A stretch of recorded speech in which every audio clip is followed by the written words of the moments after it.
শীতকালে একটি ভীষণই উপকারী ফল হলো আমলকি। আর এই আমলকির মোরব্বা খেতেও কিন্তু খুব ভালো আর স্বাস্থ্যকরও বটে।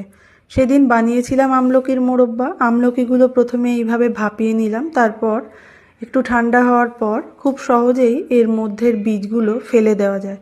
বীজগুলো সব সাবধানে আমি বের করে নিলাম। এরপর কড়াইতে দিয়ে দিলাম আখের গুড়। আখের গুড়টা যখন অনেকটা মেল্ট হয়ে গেল, তখন এই ভাপানো আমলকিগুলো ওর মধ্যে দিয়ে দিলাম। আমার যেহেতু গুড়ের পরিমাণটা আমলকির তুলনায় একটু কম ছিল, সেই জন্য আমি আবার এর সাথে কিছুটা চিনিও যোগ করেছি। কেউ চাইলে পুরো চিনি দিয়েও করতে পারে, কিংবা পুরো গুড় দিয়েও করতে পারে। এরপর শুধু ধৈর্য ধরে গ্যাস কমিয়ে নাড়িয়ে যাওয়া।